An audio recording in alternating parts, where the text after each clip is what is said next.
Hello, this is Janet Miranda, the Executive Director of Priests for Life. Welcome to Just Ask Janet. I want to remind you that during this program, we want to also answer your questions. So if you have a question, let us know. We'd love to answer it.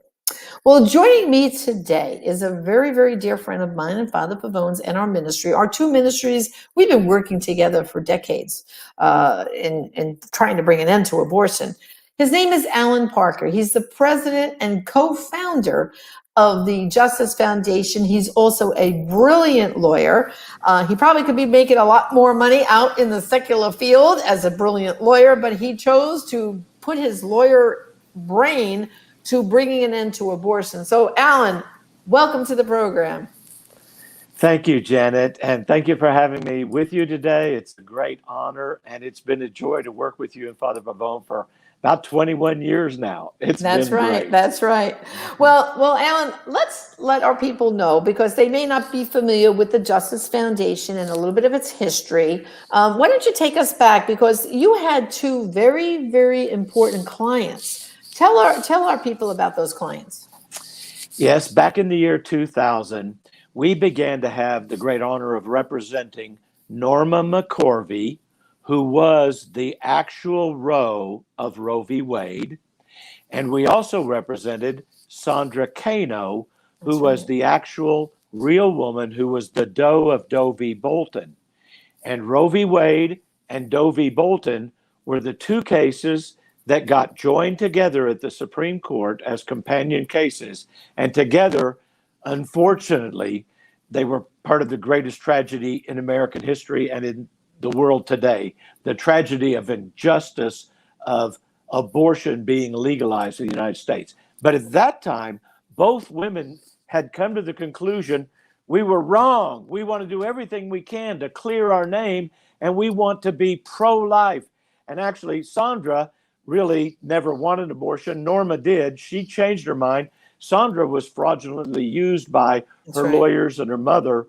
So they wanted the truth to get out. And we were blessed to represent them, to file a motion that began at the trial courts and ended up asking the Supreme Court to reverse their own cases on behalf of those two women. That's right.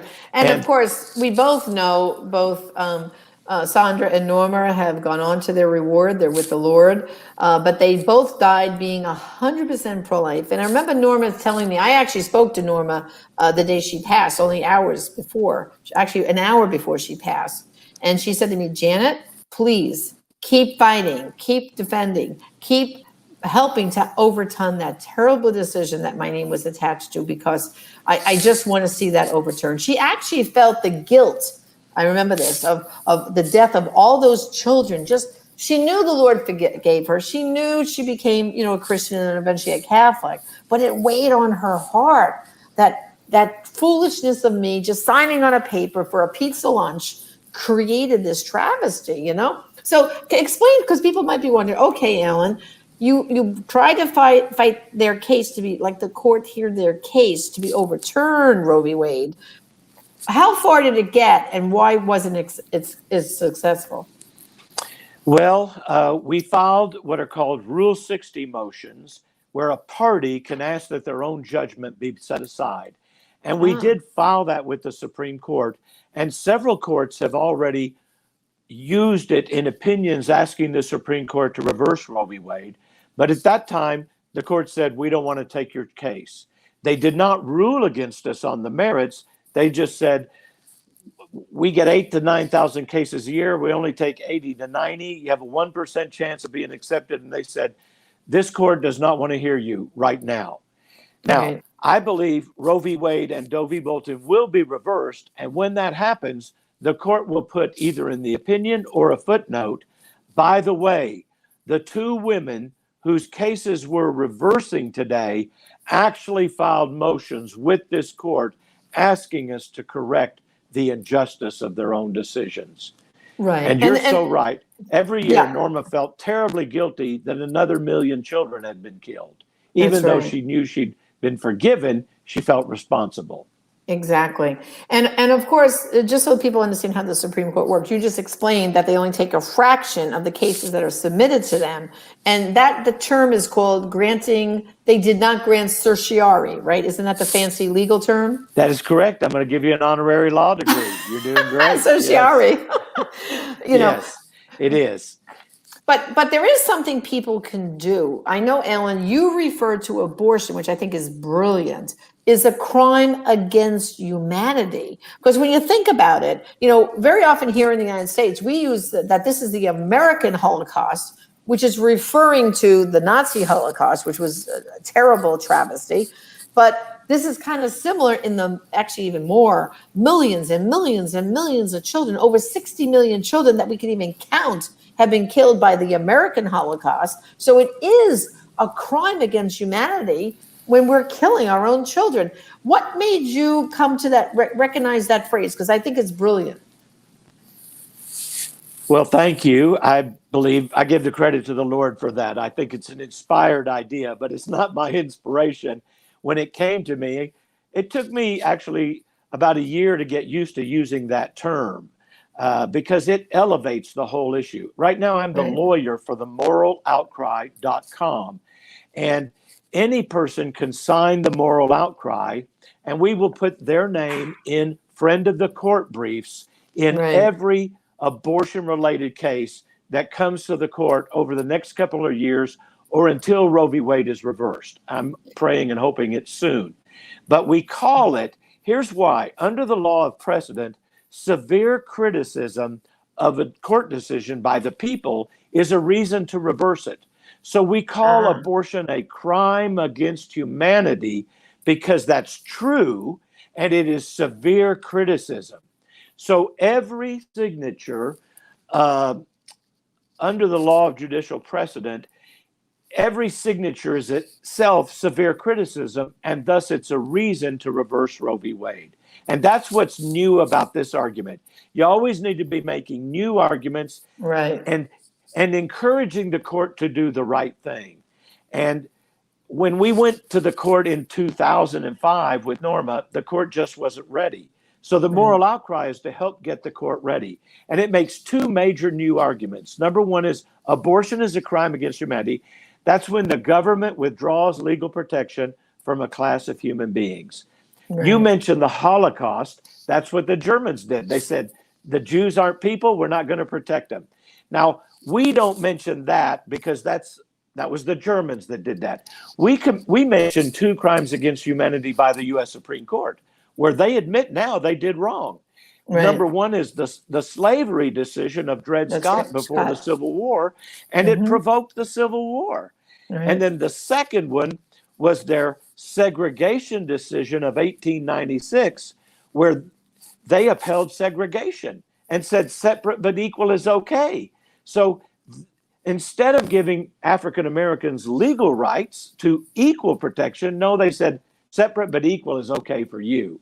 And it wasn't until 1954 in Brown v. Board of Education that the Supreme Court reversed its own 58-year-old precedent.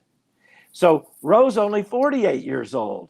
The court got rid of one of its greatest injustice, segregation, by reversing Plessy in 1954. So we mentioned those two cases. The other thing we mentioned as a reason to overturn it, and you've got the Operation Outcry symbol up behind me, abortion hurts women. And we started working with you in Abortion Silent No More Awareness campaign back in 2000, collecting the testimonies of women. And you and others have helped us put those legally into. We do the legal part. Y'all do a lot of the collection and awareness. So we work together. I'm licensed to practice before the Supreme Court, and you pretty much have to be to file a brief there. So that's how we work together. But the last argument I want to mention is this, because in 1992, 5 judges had written that Roe v. Wade was wrongly decided. Our side thought we were going to get a reversal of Roe v. Wade, but a case got there called Planned Parenthood v. Casey. Versus Casey, yeah.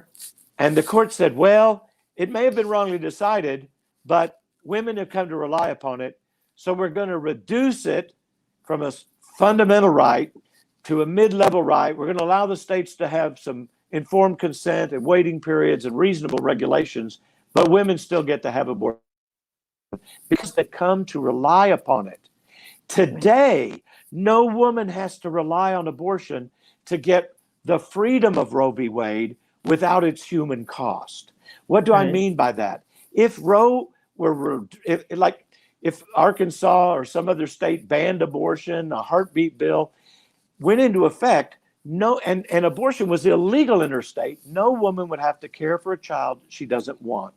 Under the law in all 50 states, including New York and California, super liberal states, Hawaii. They say, yes, relinquish your baby by giving your baby to us at a fire station or hospital within a certain period of time after birth, and you're free. You can be free. So we're saying, don't kill the baby, don't hurt yourself, because abortion damages women. Women, right. Give us the baby, and what will happen to those children? They'll be given to the 1 to 2 million women waiting to adopt newborn children in America. That's right. So it eliminates the reliance interest that killed us in 1992. Well, and also, too, I want people to know, those are called safe haven laws. And brothers and sisters, you could do a huge favor right now to humanity if you could raise awareness in your own community about safe haven laws. You know, I mean, seriously, every church could put something in their bulletin saying, pregnant, unprepared, you don't have to have an abortion. Have that baby, and a safe haven law will help you. You can relinquish that child to wanting parents waiting to adopt a baby. I mean, so many people, as you know, Allan, you must hear about this all the time. Yes. They're going overseas to adopt because we're killing so many of our babies, there's not enough here. So we know there's a demand. They know the couples are lined out outside the door. And in fact, I even know couples who actually go forward and say, we'll even take disabled babies, Down syndrome. I mean, they just want a baby. And so to me, I think it's almost a crime that the media doesn't report about safe haven laws. I think if more women knew, first of all, I always say this, Allan, by the time they find out they're pregnant, which they find out pretty quick now, but they're already at least a month and a half down the road. Okay, so what do you have? And you're done. And then you walk away. And then you don't have the damage done to you physically, psychologically, as we know, working with the women, spiritually, of having had that abortion and that guilt that just remains with them for so long. You know, so there's safe haven laws. Brothers and sisters, you have to get that word out, right? And the pregnancy help centers. There's actually a network of over 3,000 pregnancy help centers that will help her with food, getting food stamps. And if a woman is poor, low income, the state will already pay for prenatal care and delivery of the child. It's all free to low-income people in America, and the safe haven is free, unlike abortion. So it's equally available to the rich and the poor. And we will now take care of the woman and the baby. That's we're moving toward a more just and humane society. And yes, we have compassion for the women. I represent thousands of women who had abortions. We don't condemn and deeply the women. Regret it. No, exactly. So we don't want women to be hurt. We don't want the child to be killed. Now we can do it all as a society. And some people say, well, they'll end up in foster care. No, the women who want to adopt children, there's actually 6 million a year who are infertile. And after a few years of trying, 1 to 2 million of them want to adopt. They think, I can take care of a newborn baby, but might not be as competent to take care of a neglected or abused child. But there are many who will take even those children. But the women who are desperate for newborn because they can't have their own baby, they kind of want newborns. And that's natural, that's loving, that's good. So Annette, what we want to ask people to do is to sign the moral outcry petition. I know I've done it, Father Pavone has done it, and I know there was one day, Allan, I know Father Frank was there. You brought that petition with all the signatures you had at that point, and I think you rolled it down in front of the Supreme Court, right? You had a ceremony as you took the space, right? So how many signatures have you gotten so far? How many you have so far? Well, at the time we rolled that scroll, we had 250,000 signatures. Now we have over 350,000 signatures. So we've gotten another Yay. 100,000. And we just rolled that scroll out. Well, let me just say, when we rolled it out in front of the Supreme Court, 4 days later, they took the Louisiana abortion case and began to turn abortion around. Instead of being 5-4 in favor of abortion, it came out 4-1-4. 4 for abortion, 4 kind of against abortion, 1 in the middle, John Roberts. But God is turning the ship around. It's slow. Well, we just rolled that scroll out in Arkansas because Arkansas was considering a ban on abortion based on the moral outcry petition. These arguments, which I've just made to you and everybody has heard, those were the words of the petition, which you can sign today. The words of the petition as to why Roe v. Wade should be reversed were put into the bill itself as legislative findings. So that the Senate of Arkansas, by a 2/3 majority, said abortion is a crime against humanity. We want to ban it, except to save the life of the mother. And we'll take all the children. Then the House of Arkansas banned it by 2/3 majority, except to save the life of the mother, and said, we'll take all your children if you can't take care of them. And we rolled out the scroll, and it was very dramatic. And your name can be a witness before heaven and earth. And by that, I mean, the Bible says that a lot. When you speak out loud, when you do something, God sees it in heaven. So your signature is recorded, and we'll put your name only in the next brief. And we want to have 500,000 by June, because we're still waiting for the governor to sign this bill in Arkansas. But if that doesn't happen, then the legislature can override it. It will go in effect in June, and the ACLU will sue to stop it. They don't want a law banning abortion. So it's going to go to court, but it's like an arrow on its way to the Supreme Court. We'd like to have 500,000 signatures, which is just another 150,000 by June. And we'll roll that scroll out in Arkansas in front of the trial court that hears the case. So they know it is a crime against humanity. And the Supreme Court will know they're not alone. America feels that way. And let me just address that issue, because normally you want judges above public opinion, not swayed by public opinion. But under the law of judicial precedent, the court pays attention to it. And you may remember Senator Collins asked Justice Kavanaugh, if 5 judges thought Roe v. Wade was wrongly decided, is that enough to reverse it? And he said, no, it's not.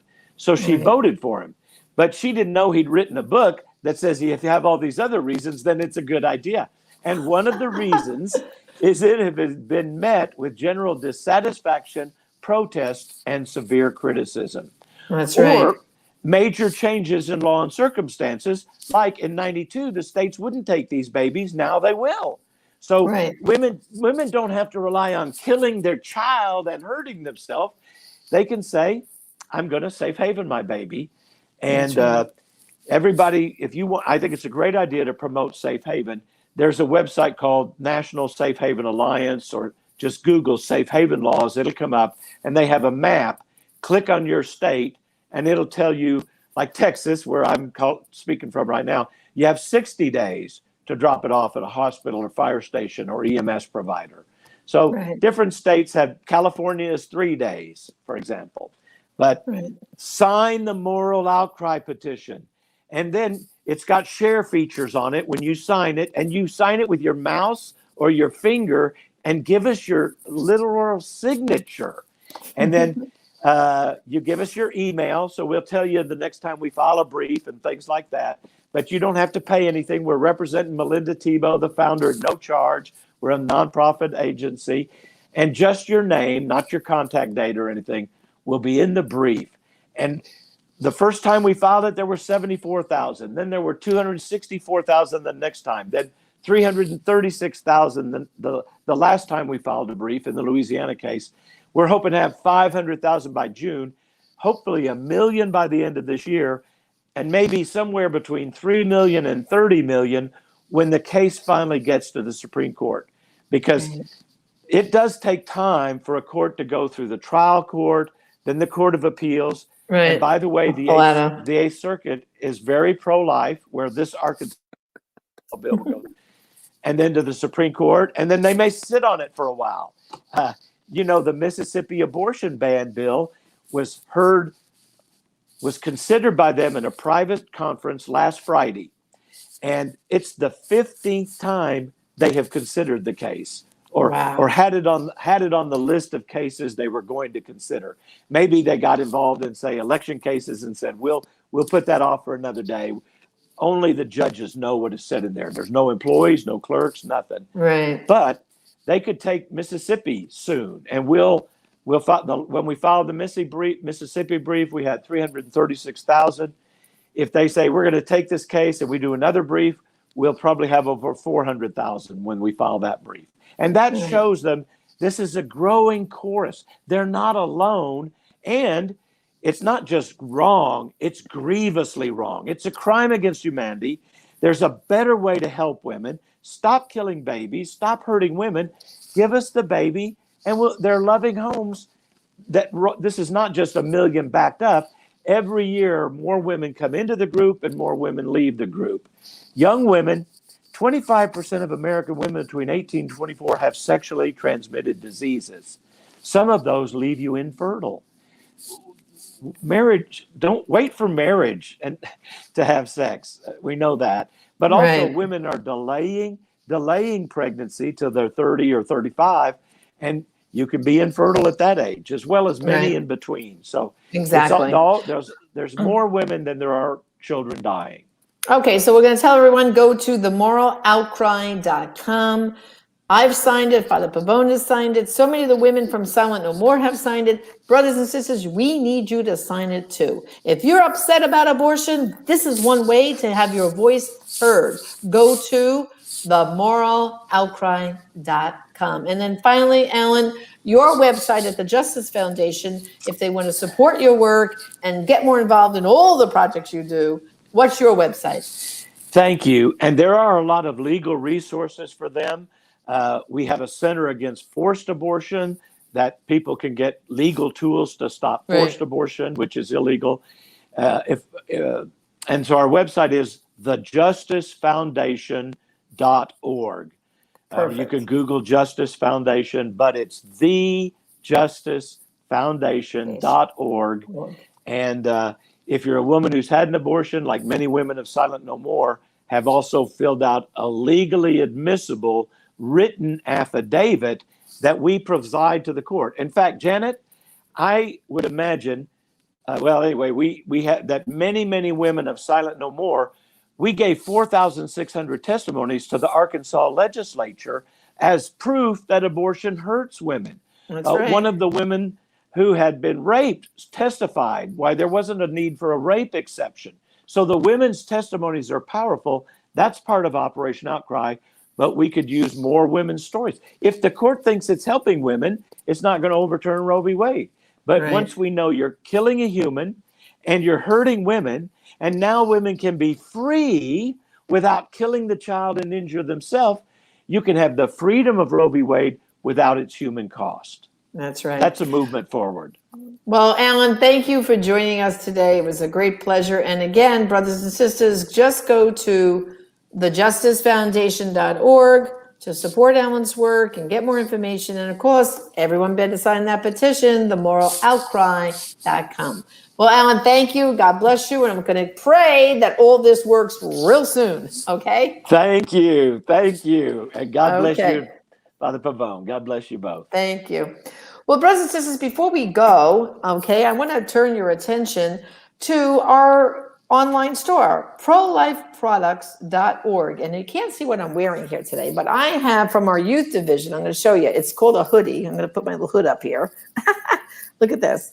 And this was designed by our director of youth outreach. I'll see if you can see the back here, Brian Kemper.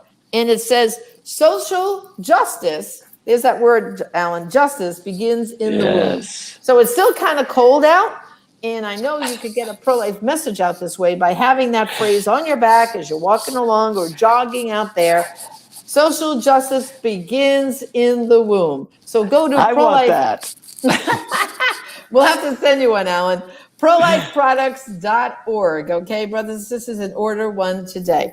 Well, again, thank you for joining me on our program. God bless you all, and let's get active and sign that petition for Allan, and then go to our website to get a pro-life product. God bless. I will be